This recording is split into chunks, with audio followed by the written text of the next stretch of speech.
We do the intro at the end now. I started Okay. doing that because like we don't know what we're going to talk about. We have an idea, but That sounds great. And then we can test our voices and stuff too. Yep.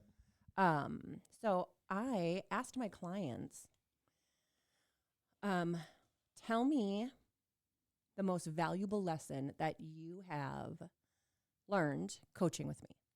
Like this is the 23, my 23 clients. And I just got one saying, realizing that I was capable of accomplishing my goals is one. Another one is,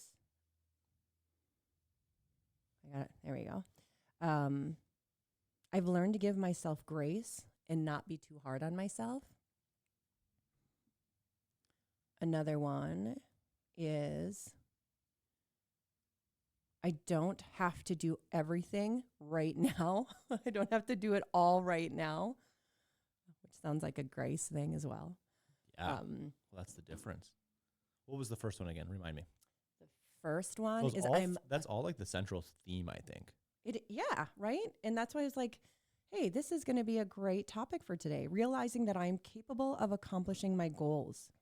Yes. So growing up, hold on.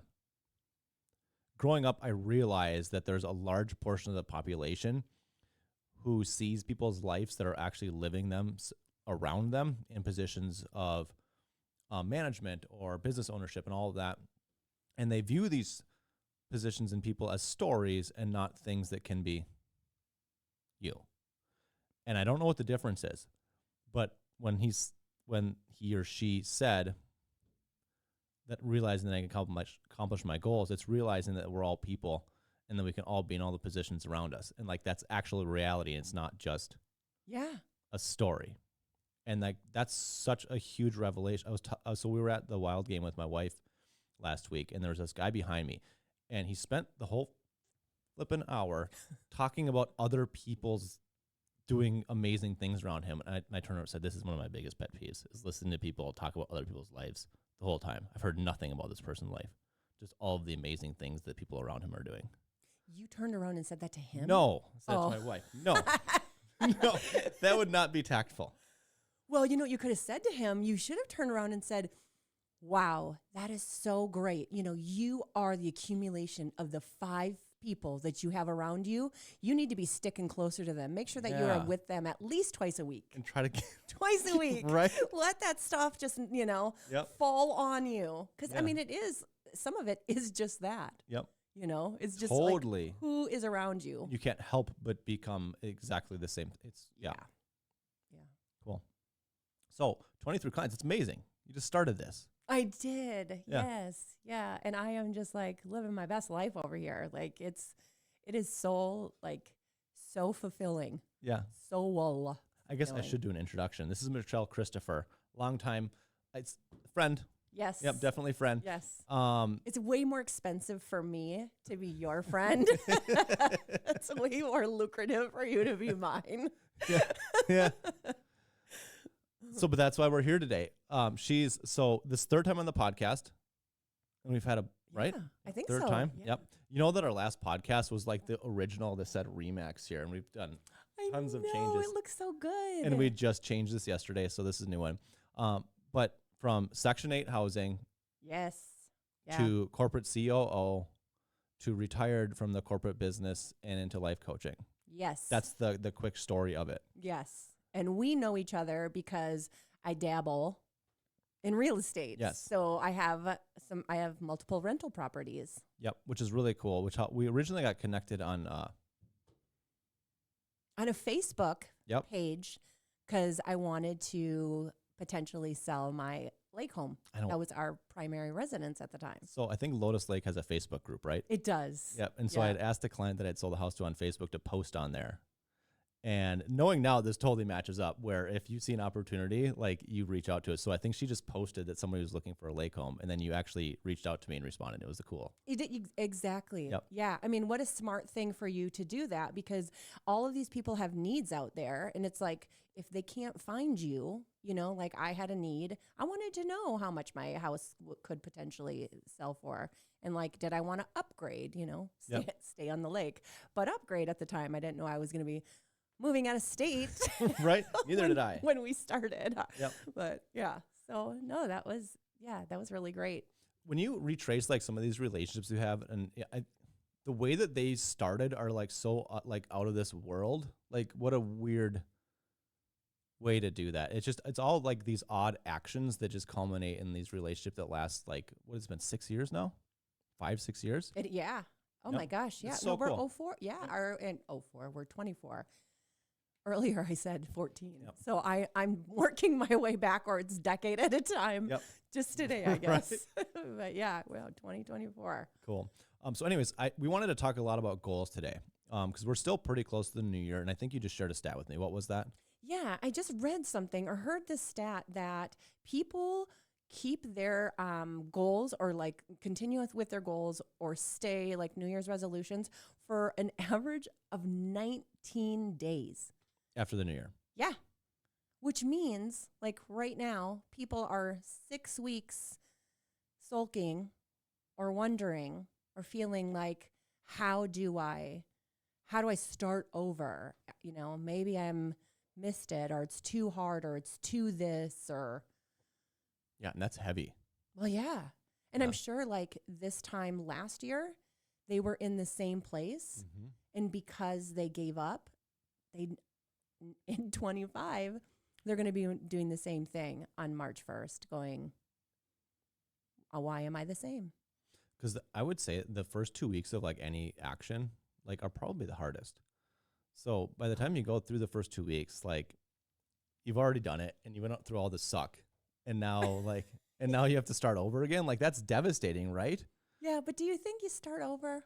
I don't think you start over. I think you start again, because I think you learn some things about yourself during those 2 weeks and during those sucks times. Like there's times that you persevered and you did things you did not want to do, or you found that things were maybe not what you thought they were going to be. And so then you had to like learn a different way.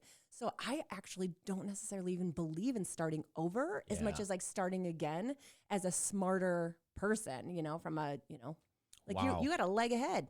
That's like the difference between being a victim of what humans do is we try, fail all the time. And just being like a wise human who tries, fails all the time, but you learn from it. That's the human experience. That's progress right there. That's human That's experience. really cool. Yep. That's what also brings us joy and happiness is that. Yeah, not being perfect, right? Progress and And it comes in small little doses. Sure do. Glimmers. Don't they call them glimmers now? There's triggers and glimmers. Glimmers are the little joy pieces. Oh, I like that. Yeah. Yep. Yeah. TikTok, you can, So I was thinking, so you texted me this morning, right? Or no, you called me. Yeah, I'm more of a call person. And you brought up the goals thing, and I started thinking about it, and I realized that one of them was like, first of all, no, we don't need goals. That's where my brain went. I'm like, what are you talking about? Of course you do.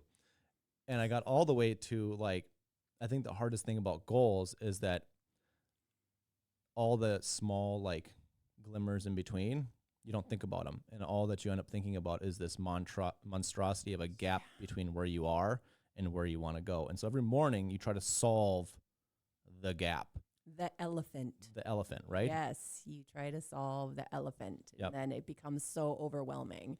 And it came up because, being from Minnesota, this is where my family and my friends, I have a very large community out here, and I come up here to look after my rentals because, I do that too, like we talked about. But every time I come up here, everybody is so intrigued, especially people who've known me, Midwesterners, we stick together for decades. That's true.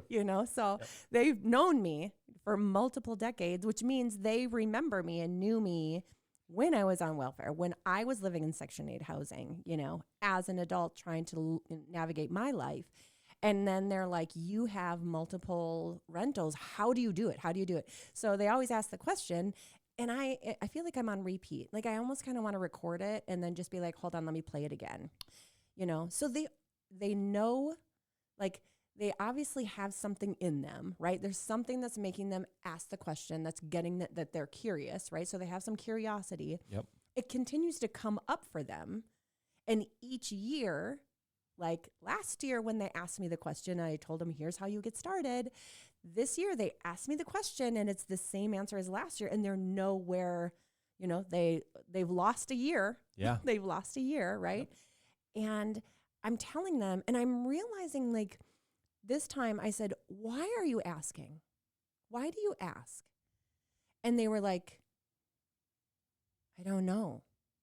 And I said, well, because as a life coach, I think that I don't know is an indulgent thought, and it's a thing that keeps us confused. I'm confused, or I don't know. It's like, yeah, you do. Your brain is actually built to solve problems. So you have to answer the question. And my clients know, like, they are not allowed to ask a question without answering it. Right. So they're like, I don't know. And they're not my client, but I still am like, but if you did, what would you say? If you did know, why? And they're like, well, because I think I want to, I think it would be a good investment. And I'm like, okay, so then that's your why. That's why you keep asking me. So what is stopping you from taking action then? Because I've already told you the answer. You know the answer. You could probably tell. What did I tell you? Do you remember our conversation last year? Like, what do you think? And they went beep, beep, beep. I mean, they gave me, like. Wow, they still had it. Oh, yeah. Like, I need to talk to somebody. I need to find a mortgage broker. I need to find out what I would qualify for. Like, how much money could I? How much money is it going to cost me to get started? What programs are out there? I mean, these are little things, like they don't hurt. Yep. They're not painful. Nobody is like poking you with a needle. Like it's just making a phone call and asking some questions and getting some data. And it's free. Free and fun, by the way. Depends on who you talk to. That's true. That's true. You got to call Ken if you want to have fun. Agreed. We'll put a little plug in for him. Right, but he's fun. But yeah, like having that information, because data is what's going to keep driving you to the next thing. Like then you can, check a little box off, you get a little dopamine hit because you accomplished something. And then that's going to move you to the next thing. I think all of our goals are like that. You look at the elephant, like I have this rental property and the furnace is going out the same week that it's flooded and the person in there. I mean, you can really make up a story. Like your brain is built to look for everything that can go wrong. Yeah. So that it will keep you alive. And it's been really efficient. I mean, so far, humans have been on this planet for millions of years or whatever because of our brains keeping us alive. But we also have a prefrontal cortex that we can reason. Which is amazing, by the way. Which will allow us to be like, Basically, what it seems like you're saying is like this specific example, the closer you get to like the actual actionable steps of anything, the more clarity you find yourself in, and the elephant disappears and it just turns into a whole bunch of small little steps. Yeah. And it's not so scary. It's not because it's just so X, Y, and Z. Here, I have to move this thing. Try to put this over there. Try to do this. Go around. How did you do that? Go around the mic. Okay, I'm going around the mic. But I want this one here because I keep looking through. Oh, so spin this, and then you have to tighten it. Okay, I think it's already spun. No. Tighten the other side. But how did you? No, right here. Here. Yeah, fix me, Mike. Oh, hey. Is that it? I think we're. That way I can talk to you. We can actually have a conversation. We have stands coming. Okay. Because these things are really not good for this space. Oh, well, they look. I just have to make sure I'm. How's that? Bring this into my face. Okay. Much better. Yeah. Now I actually can see you when I'm trying to tell you all of my wisdom. But I have to make sure how did you? That's probably what I need. Right there? Am I? Whatever's cozy and sounds good. Am I? Yeah. Can you hear me? Yep. Testing. Dynamite. Okay. By the way, the ability to stop what you're doing in the middle of something and like recorrect it and make it cozy is a life skill. Right? Like totally. Yeah. And it's grace, giving yourself the grace to be able to do that because it doesn't have to be perfect. Like That it's so true. Like Yep. stop, adjust a little bit. Yeah. Clarify what's happening. In sales, one of the most tempting things to do as you're coming up is to not hear something correctly. And instead of just like stopping, slowing down and having the person recorrect it so that you're on the same page, Yeah. is to just try to guess your way through it. And then it gets even harder when you ask a time, they clarify, you still don't get it. You have to like undo it, And all then, that. and then you got to go through again. Yep. So yeah, that happens too. If you don't ask, then you eventually end up in the future of, dear Lord, I hope I'm right. Yeah. It's like those like quilters or, Yep. crocheters and Totally. they like make you screw up here and then you got to like undo the whole stuff. All the way. Yep. Yeah. And people appreciate that. And the people who do not appreciate you trying to clarify are psychos. So probably okay for you to get away from them. Like, I didn't hear you. I don't understand. If you're going to hold that against me, like that's brutal. You don't want to be around that kind of person. No, you don't. It's definitely, that is a projection of something that's going on inside of them. Correct. They're seeing something that they are being triggered on. Like that's exactly. That's a mirror. That's a mirror. Anybody Okay. getting angry at you is a mirror. Any judgment Yep. is a judgment that you make against yourself too. Totally. Like you and that guy, do you hang out with like highly, do you have like a highly valued community? Why did I? Oh, Because you went like this. See, I have to stay close to this. Yep. So you judging that guy at the game, what does that mean for you? It means an awful lot of nothing. We don't worry about it. We just move right on. You have a lot of successful friends, Mike. Do you want to talk about it? There's a depth to that I'm not going to get into. Am I one of them? I just want to know if No, I'm one of them. I'll tell you off of this. I promise I'll tell you off this. Yeah, but I know exactly where it is. I can see it right now. We're not talking about it. Okay. But I did choose to find the wisdom in that of like, please don't do that personally to myself. Yeah. Oh, grace. You found grace for yourself then too. Yeah. Yeah. That was another one of the things that my clients told me. Like one of their key learnings from last year was, because I work with a lot of high achievers that, are like, I just keep them at the top of their game, kind of keep their performance clean, which is really in their head, right? It's about keeping their head clean and mind management and like stopping the chaos and the chatter, I call it. Yeah. The chatter.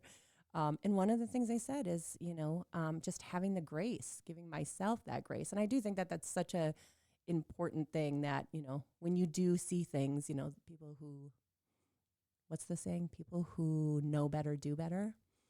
Like that's how you learn. Totally. Yeah. And I found that like having a sphere.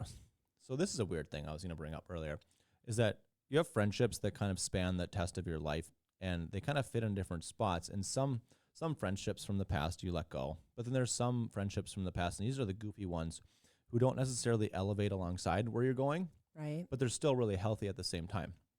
And I've kind of noticed that there's you have to be really careful about making sure that as you go up, that you're not completely stuck back in the, I don't even want to call it weeds. It's just different levels. But it really is, it's kind of the past, right? Because like you don't want to repeat those same patterns when your purpose or your capacity for growth is greater, because we all have a different capacity and we don't know what it is until we go out and experience it. And because humans are such herd animals and we just like to stay together in our comfortable places, because, back in the caveman days, if you were like, outed and you were like pushed out of the community, that meant like for sure death for you. Yep. Where it doesn't mean that here anymore. And so sometimes we do keep ourselves small for our communities, and that is why it is important to have that. Let me put it this way. Okay, so as I'm elevating into my real estate business, in my real estate career, it's important to have real estate people around me. Yeah. But good friendships that are still good friendships that don't want to go there with me, Yes. they're still really important, and you can kind of put them there. Absolutely. Yeah. And so I think that people can really get in this, like they put this self-fulfilling echo chamber where everything except for exactly what you are surrounded by is what you're around. And I don't think that's right. I think that it's important to have people in that relationship. I don't know why I brought this up, but I think that's something that's important. Well, I think it's a diversity of thought too. Big time. Because those people are going to call you on your shit. Yeah. Can we say shit on here? Oh yeah. Okay. Yep. Because those people that know you and have known you for a long time, like they're going to call you. They're going to call you out because they're going to know like, I don't know about that. God, is that true?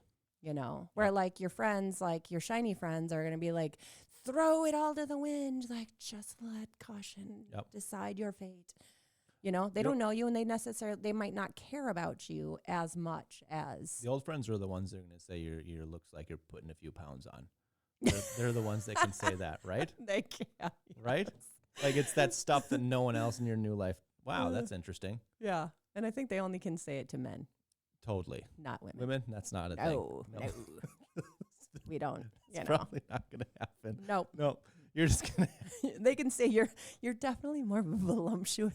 You're looking great. You're looking voluptuous. Year. Not where I meant to go. But yeah, my guy friends will definitely call me out on that. And they do. Yeah. Sort of all the females in my life. So yeah, anyways. Well, I think that women could be brutal to It their can be. like sisters, can be brutal to their brothers. I think wives. I just had a brutal conversation with my husband about this. Yep. I was like, oh, why did you bring that up? But talk about I think that's one of the coolest things that out. spouses can do, by the way, is that you put down the ego filter and just take the information that your spouse is sending your way and finding the grace in it, right? Well, yeah, because we see something in our spouses. Like, I see who my husband can be, like the man that he is in there. Yeah. And so when he starts getting a little sideways and I'm like, you're leaning. Yeah, you're his number one fan. Absolutely. That's the coolest thing about. Yeah. Yep. I mean, and it benefits like so many things, right? It benefits him. It benefits me. It benefits our relationship. It benefits our family, our children, like all of, I mean, I have a vested interest, dual vested with children and myself for, him to be the best and vice versa, he sent me a really cute note on the, about doing this podcast. And he's like, you got to get out there. People need to hear what you have to say. Like, that's just the support. Yep. And Steven is always sharing your information. It's the coolest thing. It's honestly how I see what you're doing more often than not. I don't see it through your page. Well, he's sharing it on his stories and stuff. It's awesome. You need to follow me then. Well, I do. I'm just kidding. But like he'll share like you signed 2 clients last week. That's how I found out about that. Yeah. Right. Yeah. That's that's because I didn't post it myself. I'm not going to be like, saying. Hey, I'm whatever. But how cool is that? That's I don't know. That's the concept of marriage that is like so cool and so amazing. And I hope that everybody who's married sees that and finds that in themselves. I do too, and I love that. I do love that he is supportive. That picture, by the way, he bought me those flowers, and he bought me 2. Did you see the candy bars? They were payday candy bars, and so it's 2 paydays. Super thoughtful. I I love it. I love his sense of humor on that too. Cool. As a small business owner, and I'm just starting to grow my business. I really appreciate the support. I appreciate him, sending it out.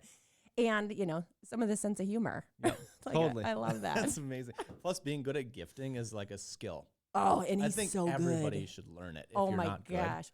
Good. You know what? My husband could probably teach a class and charge for it. Oh, he could totally charge for it because he's so good. When we got divorced, when we got engaged, he put together it was like a collage of pictures of us. Like, we dated for like 3 years. He cut them up into puzzle pieces. He gave each puzzle piece to somebody who meant something like really important, like a couple of my best friends and my kids, my sister. And I had to go to all of these locations, and then I got to like have lunch with somebody. I got my nails done with somebody. Like, he set up this whole day. It was like a scavenger hunt thing. And then at the end of it, we all came together. Everybody was there who I'd seen that day, and he flew in his parents. Wow. And then asked me to marry him in front. I mean, this guy is a level, like, he is like superior level of gift giving. So call him. That's not just gift giving. Okay. It's the perfect. So like the biggest combo that you can have, I don't know if you can learn this, is to be highly creative and then also a doer, because those things rarely mix. And it's honestly one of the hardest hires when we're hiring for marketing. Oh, gosh. You get too close to creativity and the doing just drops off a cliff. And you get too close to productivity. I can put it together. creativity disappears. So like being able to mesh like this idea, which is very creative, into actual action, Yeah. like super high level skill. Oh my God. I envy people who are like that because Yeah. I just don't have that kind of Yep. creativity. I can see things that need to be fixed, Yep. like the plant Yeah. tipping over. But like, if you asked me to design this, I have a neon sign that's still sitting on the floor in my office, and my office is still not designed. And this actually like inspired me. I was like, this is really cute. I like this setup. And I'm like, should I just do this setup? Should I just copy the similar setup? Because I like it. But no, I can't. I don't have it envy that. either. I'm heavy on creativity. All this was all drummed up in my head. Any of the execution, 0% of it. Oh, None of it. now I can execute all day long. So that's my cheat code, is that I have Yeah. these wonderful people around me who I can dump my creativity on, and they go and kind of put the pieces Do together. it? Yeah. Yep. Okay. That's how my gifts happen. So yeah, I'm with you on that. Just on the other side of the flip side, creativity wise. That's so funny. Yeah. Yeah, because I can execute. Like you give me the projects that I would get at work, or the things like it's never been done before. Yeah. And I was like, I worked for like one of the top 5 financial institutions. So Yep. like there wasn't a playground or a place where we could test out some of these technology implementations. And I would get that like never been done before, or this thing is like on fire and it is burned into the ground. Can you go in and save it? Also, very unique skill in that manner is that most doers need a checklist. Otherwise, they'll sit there flat-footed. So when you say things like never been done before and you still found the procedure to it, very rare. Well, it's the elephant. Yep. I can see it, and I'm like, oh, just this, Yep. and So I can that's creativity, by the way.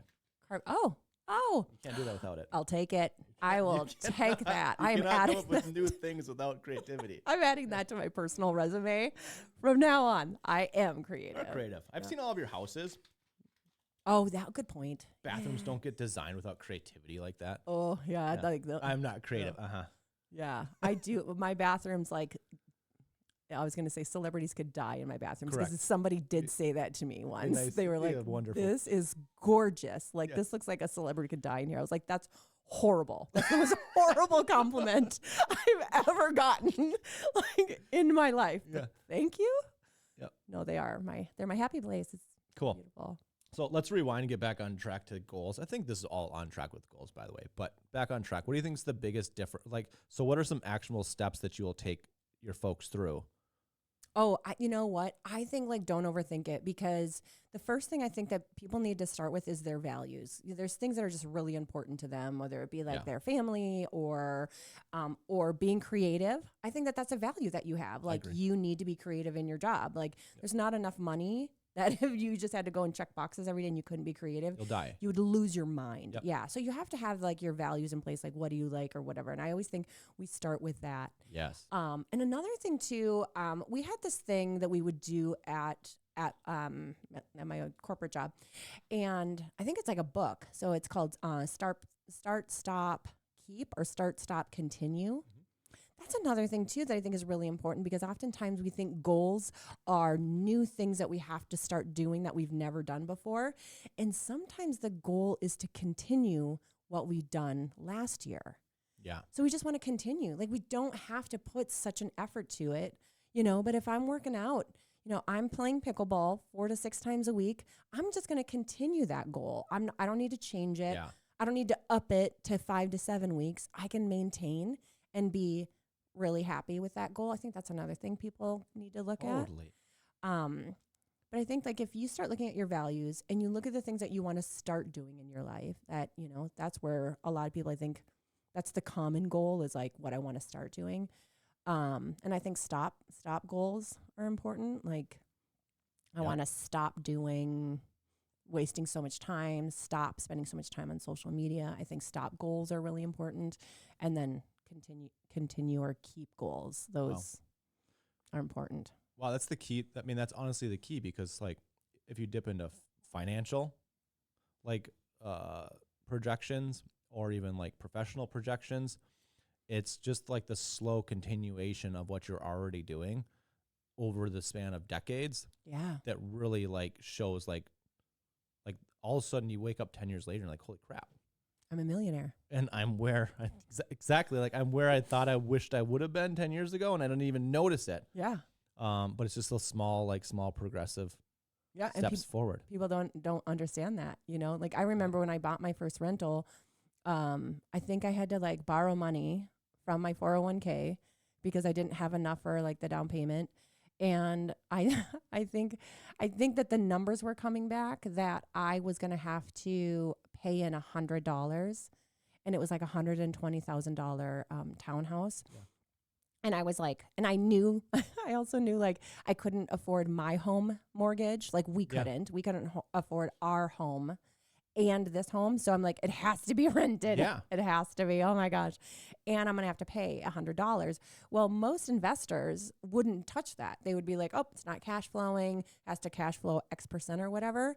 And I'm like, I'm paying $100 a month for a $220,000 house. And then after everything was said and done, we ended up finding that. And I ended up netting or, cash flowing $100. Yeah. And again, investors wouldn't touch that with a 10-foot pole. But like somebody who's starting off, I'm like, I'll take $1,200 extra a year and a free $220,000 house. Yeah. And oh, by the way, it appreciated Yep. X% like value. I would challenge you to the only thing I think investors would do that.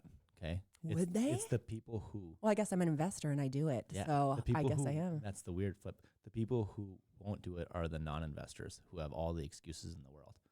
Really? Totally. I thought you had to have an X%. Some of my So that's a new concept. friends have Yep. a calculator. Yeah, that's what I did. But that's a new concept. Okay. So, but all of like the mega successful investors Yeah. all started with similar cash flow to that. And then they went through the downturn in the housing recession, Yep. and they realized like cash flow can save me from that because they all had their short-term financing. Yeah. And so cash flow or the numbers started to show up, and we're actually tilting back towards that kind of purchase again. Well, and I think if we start talking about it in that regard, everybody can get in the game. Well, it's all balanced on Everybody can. that's exactly it. And it's all balanced on that. Like if you sign up for $100 negative cash flow, like you're signing up for that, you know that that's happening. It's not happening to you. It's an intentional step forward with that. Like that's absolutely an investor thing to do. But it sounds scary in your brain if you're like, it's $100 negative cash flow. Like that is like warning, warning, warning. Mm-hmm. But if you say, I'm paying $100 for a $200,000 home and it's going to continue to appreciate, that's like, I mean, that just feels like, a massage to my brain. Well, how about this? It's wildly popular for people to go out there and finance 40, 50, 60, 70K cars that cost them negative $500 to $1,000 a month, and that's a negatively appreciating asset. So I don't want to hear it from you guys. I don't want to hear about negative cash flow. I do. I want to hear it because then I'm going to show you like that's actually it's totally it's your brain being afraid and it's just scared. It's just scary and that's okay. Yeah. We can do it scared. Do it scared all the What a time. weird thing that you do. Anyways, the balance like You're like, don't bring me doing that. in the worst case scenario, and you can do the best. Anyways, super cool. But yeah, that's what it looks like when investors all get started. And so be careful when you're listening to like the $100 million, investor, because all of their stories are at their level now. And they've all, once in a while, you'll get a podcast where they'll unwind where their start was. Yeah. And it's just like that. I had no money. I was making the money. I dumped it all at this property and it was blah, blah, blah, bumbled there. And that snowballed into where they are now. And so that's how investors start. None of them have a perfect. No, nobody has a perfect story. Unless that's they're so doctors, good. But doctors are just anyways. And doctors still don't have a perfect story. No, and they have gazillion dollars in student loan debts that they're chasing. That's exactly what I was thinking. Yep. Like I have some friends who are doctors and like some pretty high specialties and they're getting close to retiring and they're like, I just paid off my student. Yeah. I would say that doctors are, if we bring up doctors, I think doctors are really like, you see them become victims of being very, very, very, very good, spending super amount of time being like the authority figure and everything that like their little echo chamber. And they think that they're experts on everything in life. And so they actually find themselves bumbling around with finances for a very long time. And they Yeah. end up running towards real estate as a stability. So how are you going to help them then? Well, I can't help anybody who doesn't want to help themselves. Well, you just got to show them. So I think one of the coolest things so doctors are specific. If you want me to speak directly to doctors right now, short-term rentals is a wonderful way to get tax deductions to get your income. If you want to talk specifically about doctors, That's, because there's a such loophole on that you can actually write your depreciation against your income. Well, and I think It's that it's really not cool. even just, it's high earners, Yep, high right? Like earners, that's yep. not even just doctors. I think that's any high earner. Like Yep. as a former technology executive, and my husband's a CIO, I'm like, we were looking for any way to kind of help us. And then like all of my friends who are entrepreneurs, they're just like, they're not writing the checks that we're writing the checks after we've already written a lot, so that tax thing. Yep. And when you are that W-2, you Yep. know, without that business. So high This is income right off. earning W-2, if you want to talk about this, which I think is valuable, you can buy luxury short-term rentals in the best places in the world. And you can actually, there are some requirements to it, but I believe you can't rent for over 14 days. Double check this, but you can actually write that against your W-2 income, which is phenomenally powerful. And talk to a tax strategist about that, not just a CPA. Like you want someone who knows tax strategy around real estate. We just found a really great guy in Texas that's helping us do similar things just to make sure that you know the tax code. Correct. And it's changing every year. Constantly. Like we get a little bit, we don't get a little, they take it away, they give it back, so. There's legislation through right now to bring back 100% cost wasn't it cost segs 100% year one, which is hopefully that goes through. I mean, that's one of the things that we're doing. And, I also think that having that for the individual is really great, especially, like I said, for those high earners and for people who are just getting into the game that want to start. Yep. Because I do think that there are some successful people, who are making that six figure, that's in that, that top bracket. I don't remember what it is. It's probably 100 and I'd have to go and look with Top what? That 37% tax bracket. Yeah. What is that? 100,000 or something? I don't know what it is It's anymore. pretty quick. I know that. Yeah. But there's people who are, just getting into that and it just doesn't feel the same to them. So they could use this opportunity, and a lot of people I've heard say, oh gosh, short term, like, oh, that's so much overhead. That's like, I have my full-time job, or like doctors are, have very strange schedules, and you can hire companies or people to manage them for you and just take a percentage of that. So you don't have to necessarily manage them yourself. Well, and you have to mix it with your tax savings, right? So if you get depreciation, even if your short-term rental loses money, you mix that with your tax savings and you can actually come up with a number that's actually affecting your net worth annually. Yeah. And so broad strokes, like even if you take a loss on those things and you're able to bring that against your W-2 income, which is unique, okay? This loophole with the short-term rental is quite unique, but you can balance that.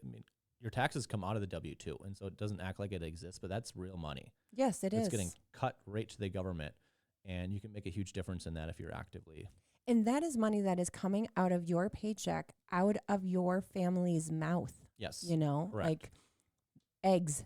Yep. The cost of eggs. Like Totally. it is coming out of, feeding and providing for your family. Yeah. And the fair sharers out there, the government incentivizes people with means to provide things that society needs, right? So housing is something that society needs, and the government will reward you for that. And that's why the tax code is the way it is. These aren't loopholes just to evade taxes. They're incentivizing what society needs. We don't need the government to be providing housing. We know what the projects look like, right? Those don't turn out very good, but the free market, very, very good at it. Yeah. And it also, the tax code is written for entrepreneurs. Correct. So that we can hire other people. Like not everybody is necessarily built to be an entrepreneur, but the government does support from a tax code perspective, entrepreneurs so that they can grow. Otherwise, they would just cut us out, especially small business as I'm starting my business and, being able to leverage some of this great stuff. It's good. Correct. It's a win-win, right? So you provide something to society and you get a tax break for that. That's absolutely an incentive to do that. Yeah. That's what I think too. Cool. How long have we been going here? Anything you want to add? Well, I mean, do you want to talk about goals? This is what we do though. Like Yes. we Well, that's can. so we just changed this from like side by side to face, so that turns into a conversation. It does. And you notice we get off the rails. It's awesome. Delightfully off the rails that it's actually on the rails. I love having these conversations with you though, because I think that, it is fun. It's like strategizing and, bouncing ideas off of and, different perspectives. I love having these conversations. So 100%. it's good. I also I'm a huge fan of going to seminars because you grab like a nugget, and that's what these conversations are like, right? I'm still ruminating about me judging the guy at the game. I'm like, got that. Thank you. Yeah. Do you want to talk about letting go? We could talk about that. So I think that's one of the best things. I recently learned that I've actually been studying this for a couple of years with a really special guy. But it's the idea of thoughts being separated from like your actual existence, and that thoughts can be let go if you just leave it alone. Yeah. And it's amazing. And then you find the peace that's always within you. And I've been really, really working on that. And it's been super cool to do that. So like moving on, like that's all it is, just a thought. It is. If you think of thoughts like a balloon, like the more you think about one, the bigger the balloon gets. And if you just let go of it, the balloon floats away. Oh, it is. But, if you ask the question on how, so I tell people like so all circumstances are neutral until you have a thought about it. And it's your thought that will determine if it's positive or negative. And thoughts are optional. Yep. And it blows my clients' minds. Like at first, they argue with me. They're like, what about this situation? What about this situation? Like, that's not neutral. And I'm like, why isn't it neutral? Well, because of this. And I was like, that's a thought. Yeah. Well, because of that. Well, that's your thought. Like, yes. I actually think, so your reality and my reality for this particular thing is totally different. And they're like, so there's no facts? And I'm like, oh, the facts live in circumstances, Yes. like the sky is blue, the sky is blue. So, okay, we know that the sky is blue, but you might have a different opinion about it than I do, Correct. That's what turns it into a positive or a negative. And I always use this example of a red Honda Civic. I'm like, if you focus on, because you have 60,000 thoughts a day that go through your brain. And I promise you, you're not thinking about every one of them. So the ones, like you said, that you focus on, those are ones that get attention. But so if I say to you, I'm going to buy my son a red Honda Civic. Now, I don't know when they stopped making red Honda Civics, and you probably haven't seen one in a decade, but you will now see them because Everywhere. I just said this to you. Yep. Because now it's a thought in your brain that is highlighted.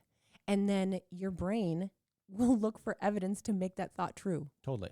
And so you can have whatever positive or negative thought. You can have a thought that is like hurting you so bad. And if you focus on it, your little minion brain, your little back brain will look for all of the evidence, all of the, like, it's true here. Look, I found more evidence. I found more evidence to prove that to be true. But your brain doesn't answer the question, does that thought serve me? Is it serving my goals? Is it serving my objective? Is it serving my ability to want a happier, more joyous life? It might be kicking your ass. It Probably might is. be a shitty. It probably is. Most thoughts do. Well, not for everybody. No. Not for everybody. Well, I think that I've seen that the more you become aware of this, that thoughts are thoughts, is that you can just observe them. Yeah. Which is really interesting. Is that so? As things come through to you, you're just kind of watching them as things that kind of pass, and you can contemplate them and you can let them flow. But you're living much more of an observing lifestyle, which is really, really cool. Well, and that is definitely a skill to learn because people don't understand that they are not their thoughts. They are not those 60,000 things that come through your brain. Yep. Like how many times have you had a conversation or a thought in your head that's like highly intrusive and completely out of character, and you're just like, where did that come from? Correct. Like you could have watched like a horror movie the night before, and then you just like, your brain's like, oh, I saw this thing.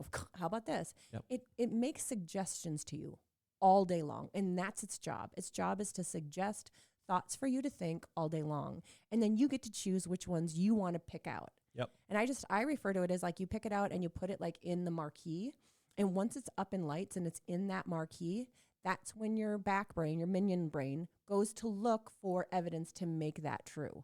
And you can take it out of the marquee anytime you want. Yep. But if you have it sitting up there and it's been sitting up there for 4 decades, I promise you that your minions are really, really good at looking for those patterns. But wait a minute. And every time, by the way, when you do find like a pattern that proves that thought to be true, you get a little accomplished dopamine hit. You get a little ping, even though that thought could be kicking your ass. It could be like a horrible thing, you know? Mm-hmm. I'm ugly, I'm fat, I'm stupid, I am inadequate, I am not worthy, I am not valuable. Yep. It could be thoughts like that. And you still you'll get a little hit.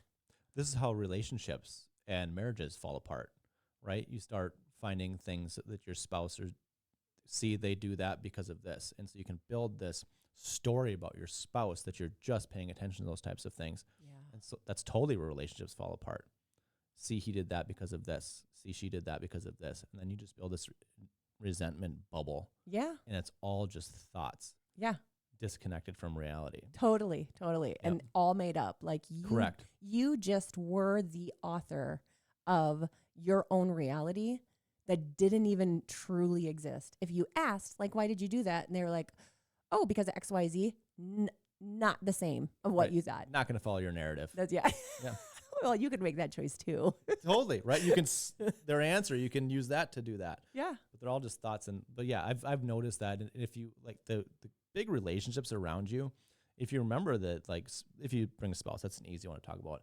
This person married me and we're building a life together. We have the same exact goals going forward as improving our lifestyle, being good parents, being good spouses to each other. Yeah. And if you put what they're doing through that filter, like that's a pretty easy way to see that your spouse is not out to crush you. Right.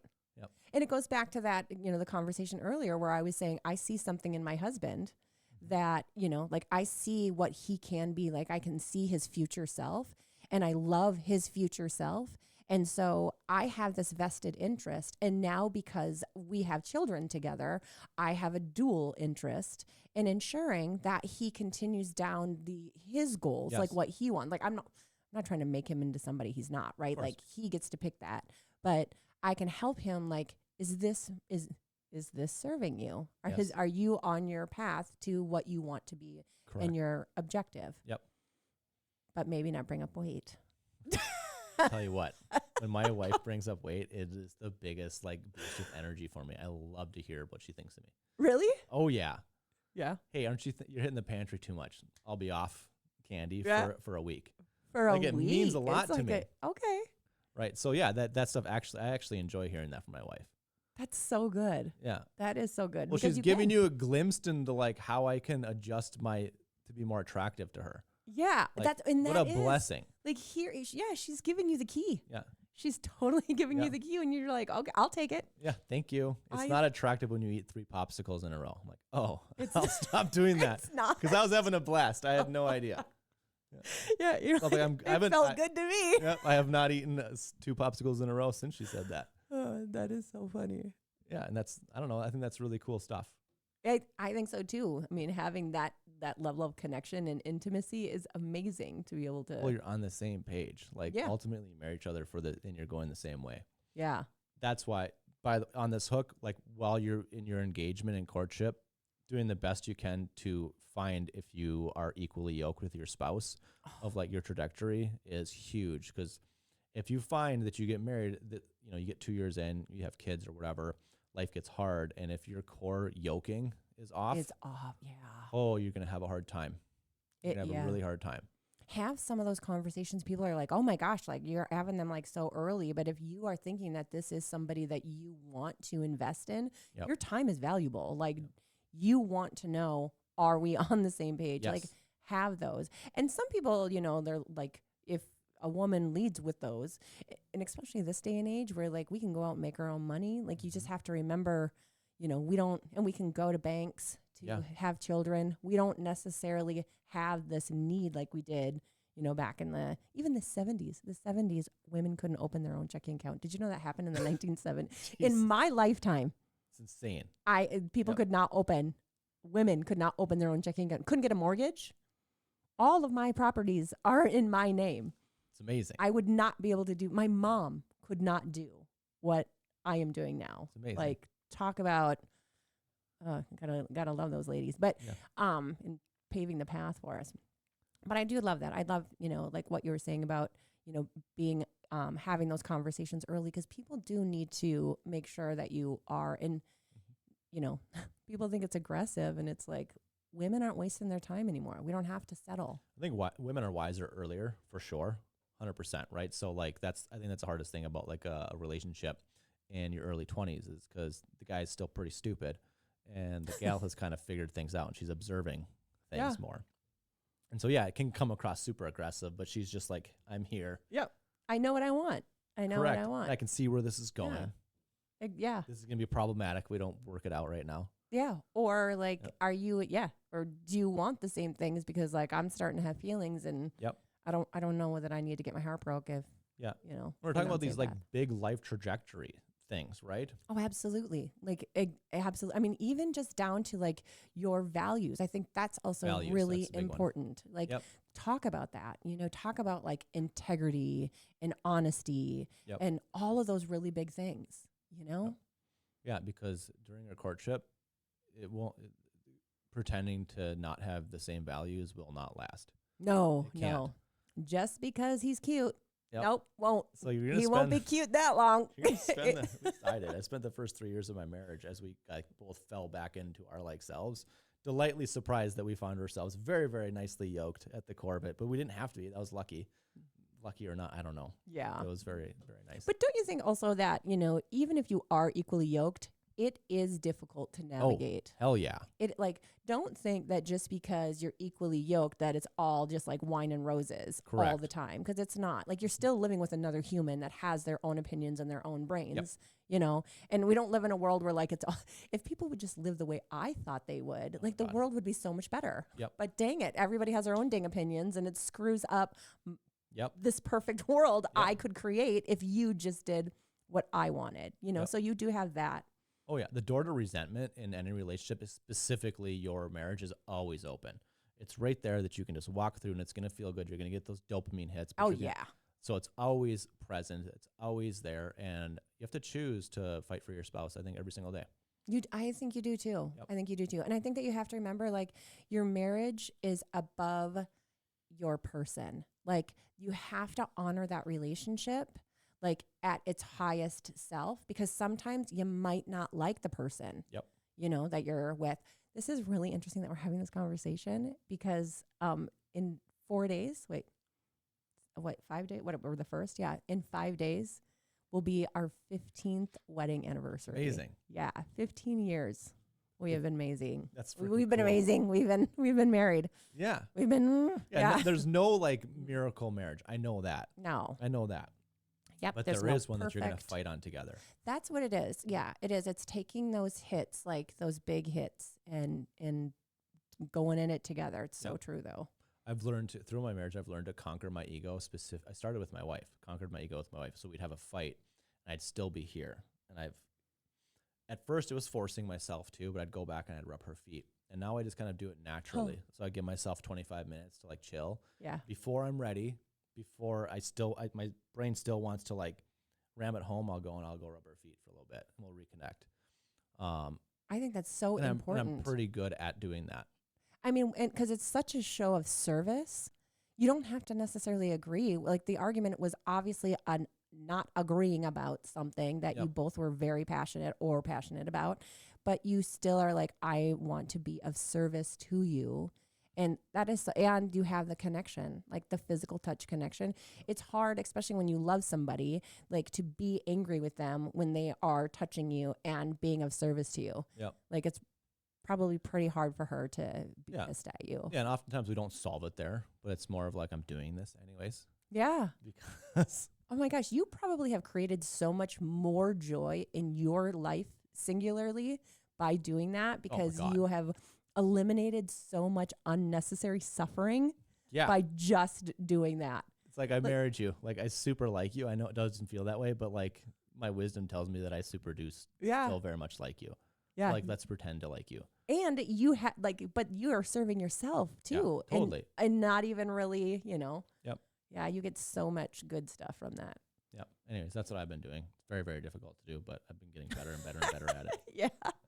So- I think that's another nugget too. That like between you and Steven, you guys could come up with your Oh yeah. your nuggets about. I want to hear about his giftology abilities. That's amazing. that. Yeah, And he does a lot of your parties too, the planning and stuff. all of it. I knew it. All Yeah, of I it. knew and they're all amazing. So like, they're kind of like you guys should come down for one. You should They're all experience themed out. it. You know, Yeah.